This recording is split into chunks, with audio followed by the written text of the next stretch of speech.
వరంగల్ జిల్లా నర్సంపేట మున్సిపాలిటీలో నిర్వహించిన ప్రజాపాలన విజయోత్సవాలలో 3వ రోజు కార్యక్రమంలో పాల్గొన్న నర్సంపేట శాసనసభ్యులు దొంతి మాధవరెడ్డి మాట్లాడుతూ ఇంద్రమ్మ ప్రభుత్వం ఏర్పడిన తర్వాత సంక్షేమ పథకాలు అమలు చేస్తున్నామని గృహజ్యోతి, మహాలక్ష్మి, ఉచిత గ్యాస్, రైతులకు 2 లక్షల రూపాయలు రుణమాఫీ, సన్నవడ్లకు 500 మద్దతు ధర, 1 సంవత్సర పాలనలోనే వేలాది ఉద్యోగాలు ఇచ్చామని తెలిపారు। ఈ కార్యక్రమంలో ప్రజా ప్రతినిధులు, అధికారులు పాల్గొన్నారు।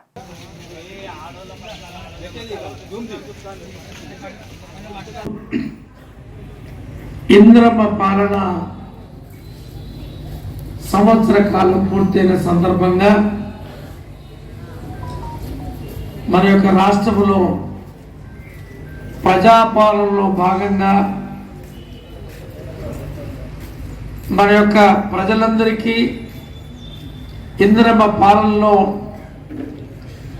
ఇచ్చిన పథకాలన్నీ కూడా ప్రజలకి అందే విధంగా చేపట్టాలి, మిగిలిపోయిన అన్ని కూడా అందజేసే కొరకు ఈ యొక్క కార్యక్రమాన్ని ఏర్పాటు చేయడం, ఈ యొక్క ప్రజాపాలనలో విజయోత్సవ సందర్భంగా మున్సిపాలిటీకి సంబంధించి ఒకరోజు ఎంపిక చేసి, ఈ ఎంపిక చేసిన దాంట్లో మరి ఏదైతే మున్సిపల్ కార్యాలయంలో పనిచేసే వారికి ఆరోగ్యపరంగా వైద్య సేవలతో పాటు వారికి కొన్ని సహకారం అందించే కార్యక్రమంలో ఈరోజు ఏర్పాటు చేసుకోవడం, మీరందరూ కూడా రావడం, నాతో పాటు మీరందరూ కూడా వచ్చి ఈ కార్యక్రమంలో భాగస్వామ్యం అవడం అని చెప్పి సందర్భంగా మీ అందరికీ, వేదిక మీద ఉన్న వారికి, మీకి, పాత్రికేయ మిత్రులకి, అధికారులందరికీ ఈ శుభ సందర్భంగా నాకు నమస్కారం తెలియజేస్తా ఉన్నా। ఇంతకుముందు జేసీ గారు చెప్పినారు, పాలన వచ్చిన తర్వాత ఎన్నికల సమయంలో చెప్పిన హామీలన్నీ కూడా అందజేయడం జరుగుతూ ఉంది।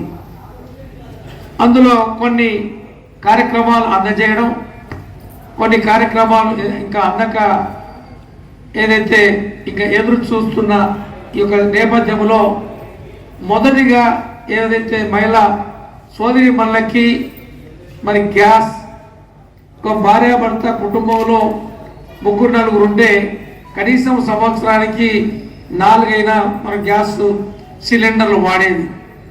మరి ఆ రోజు 1100 రూపాయలు గ్యాస్ ఉంటే 500 రూపాయలకి అందజేద్దామని చెప్పి ఆ రోజు చెప్పి ప్రభుత్వం రాగానే ఆ యొక్క గ్యాస్ సిలిండర్ని అందజేయడం జరిగింది।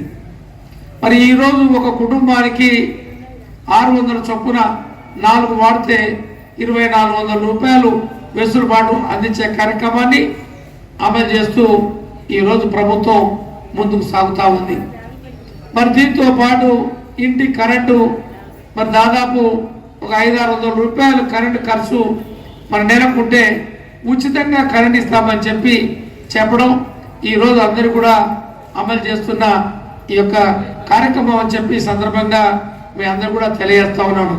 చిన్న కార్యక్రమాలు అయినా కూడా ఆర్థికంగా కుటుంబాలు ఇబ్బంది కాకుండా ఆర్థిక భారం తగ్గించే కొరకు ఆ రోజు చెప్పిన హామీలో కార్యక్రమాల్లో భాగంగా ఇవి అందజేయడం జరిగింది।